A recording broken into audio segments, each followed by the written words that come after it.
If your car has lost power, idles rough, burns more fuel, or just feels tired, there's a good chance it's not the engine itself. The real problem? Dirty sensors. Today, I'm going to show you 8 sensors that, when cleaned properly, can make an old engine run like it's fresh out of the factory. Let's bring your car back to life. Modern engines depend on sensors. They're the brain signals telling the ECU how much air, fuel, pressure, and temperature is happening every millisecond. But over time, dirt, carbon, dust, and oil slowly destroy accuracy, and your engine performance drops bit by bit. Here are the 8 sensors you need to clean right now to make any old car run like new. First up, the MAF sensor, or mass airflow. When dirty, the MAF gives wrong airflow readings, which means your ECU adjusts the fuel incorrectly. That can make your car bog, stall, or just lose power, so, yeah, make sure to clean it using MAF-specific spray, never with carb cleaner or compressed air. So, let's talk about the throttle position sensor, or TPS. A sticky TPS can really make your engine jerk when you're accelerating, or suddenly drop RPM. That's actually why a lot of old cars just feel kinda unresponsive. But honestly, a quick clean with some electrical contact spray can restore that instant throttle response. Now, moving on to the upstream O2 sensors. These little guys help manage your fuel ratio. When they get dirty, they'll make the engine run either rich or lean, which pretty much kills your fuel economy and power. All you have to do is remove them and spray with a sensor-safe cleaner. Just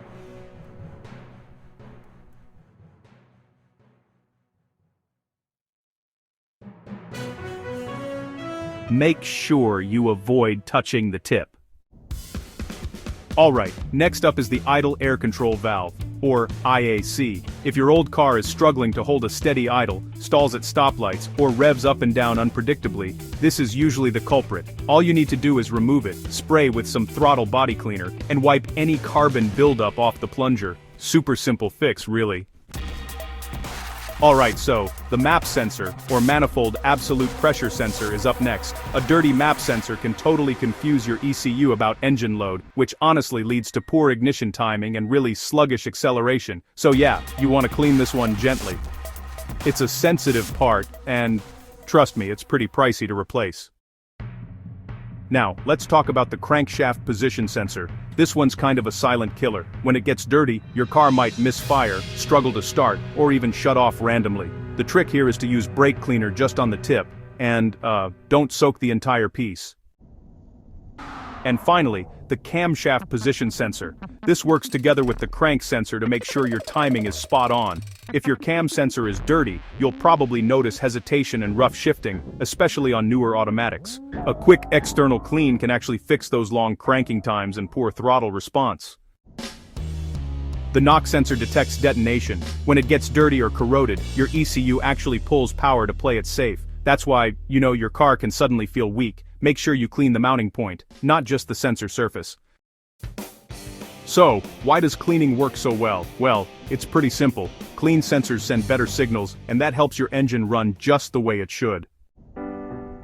These sensors are basically telling the engine what to do. If they're sending bad signals, your ECU ends up making all the wrong decisions. You might get extra fuel dumped in, ignition timing gets retarded, throttle response is delayed, the engine runs hotter, and honestly, your miles per gallon can drop massively. You don't need a new engine, just clean sensors. Okay, so, don't use these cleaners. WD-40 is a no-go. Carb cleaner, unless it's specifically allowed, should be avoided. Also, steer clear of high-pressure air, and definitely don't use vinegar or any of those DIY solutions. Always use the right stuff like MAF cleaner, throttle body cleaner, electrical contact spray, or sensor-safe brake cleaner. That's really the way to go. Alright folks, here's a bonus tip for you. Clean or replace your air filter first. A dirty air filter sends dirt to every one of these sensors. Just think about it. A $15 air filter can save you $1,500 in repairs. That's a no-brainer, right? Okay, let's talk tools. You're gonna need a Torx and socket set, MAF or throttle cleaner, gloves and safety glasses, and a microfiber towel. If you want to go the extra mile, a small nylon brush can be handy too.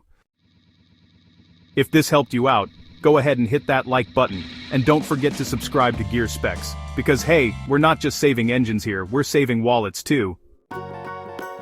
Now, I want to hear from you. Comment below and let me know, which sensor should I cover in a full step-by-step video next, and